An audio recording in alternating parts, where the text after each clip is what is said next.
nabanggit po ng ating Pangulo. Unstable ang kanyang really, mental process. Kasi yun that yung isa sa really, nag- ko talaga. maraming mga... Sinabi mo yung nasa utak ko. Sa mga kababayan, "Uy, bakit ganito si ano?" Ako din, ganun ang naging impression ko. Yung agad-agad kargado ba to? Bangag ba to? Yun talaga yung naisip ko na nakita ko yun eh. Kasi kung hindi ka bakit ang napakahirap mo magsalita ng diretso sa simpleng tanong, di ba? That it really cannot, that's why this is what, I'm sorry, I interrupted you, Okay naman, but, sige, ma'am. but this is what it means kasi, yung kahalagahan, nung forthcoming ka, with after that very, no controversial statement of the former president that the president is a drug addict, di ba? Sinabi niya yun eh. So, what does that mean, no? This is why we keep saying this is so important that you be forthcoming and tell us, have a test, kasi hindi yun mawawala sa utak ng tao. Tama. Maybe he's like that, talking like that, because siguro bangag siya. Frank, Di ba? para makita yung statement na binanggit ni Ma'am Lorraine na ipinasa niya sa akin, ayan So na, unfortunate. naka-ready na. Ayan. Oo, ayan, ma'am, sinasabi. para Wait makakomment lang. din ang ating mga kababayan. Andyan ba yun? I think. Statement daw na ni BBM ready na. Sige, habang Sige, Alex, if it's ready okay na. already, ipasok na po natin ang naging payag ni BBM Executive. Nakita ko to through kay Ma'am Lorraine kagabi. Sige, pasok po natin. Go fire! We don't know yet. We haven't made those decisions yet. But I think as of now, the People's Initiative is they're continuing, but that's not. I don't know if that is still one of the options that remains to us. Wow. Did anybody understand what he said? I mean, can you please forward to us and tell us what he really Yun. truly meant? Nobody could understand what he was saying. You want to play it again, ma'am? Isa pa. Okay, Ma'am Lorraine. can we play it one more time Isa para mas pa, makita isa pa pa, natin please. natin mga kababayan? Yung mas malinaw-linaw na audio, please. One more. We don't know yet. We haven't made those decisions yet. But I think as of now, the People's Initiative is they're continuing, but that's not. I don't know if that is still one of the options that remains to us. Ano Continuing, but it doesn't know if Continuing, it's but I don't know if it's an option. contradicts himself, no? At na-slip of the tongue si Salceda, Congressman Salceda from Bicol. Sabi niya, no, the signature campaign is ongoing, it shall be Yeah, submitted yeah. because it is the instruction.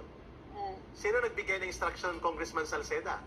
Please, if you will replay ang statement niya sa Yeah, press briefing, yeah. sabi niya, Very glaring what very he said. glaring, there Yeah. is an instruction that it shall be, it shall continue ang Yeah. signature drive. So, klaro, Salceda is taking instruction ang mga congressman. Saan?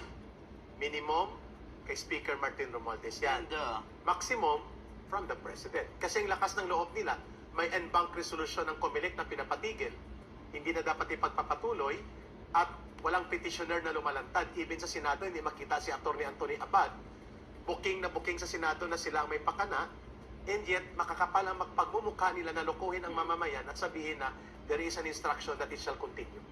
So ito na. The traits na talaga highly underrated, no? Yung kapasidad na may mahiya ka. Kasi ang kakapal talaga ng mga mukha. Talagang we're surrounded by men who have no principles and no true love for country. That this is how I feel about him. and there's a... Tama po, naniniwala kami na kung masahol ang CPP, NPA, NDF na walang konsyensya at damdamin sa pagwasak sa kabataan, sa mamamayang Pilipino, pinag-aaway tayo, magre-recruit, paarmasin, paalsahin, bahalang mamatay ang libo-libo, o daang libo, basta masunod ang kanilang agenda na magtayo ng komunismo sa Pilipinas.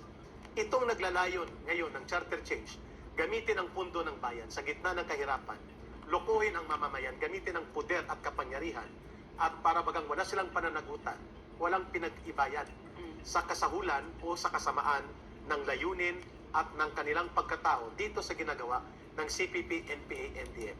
Pareho po ang kanilang epekto, ang bottom line, sinisira nilang mamamayan para sa kanilang pansariling kapakanan. Sa CPP, NPA, NDF, komunismo po at silang maghahari.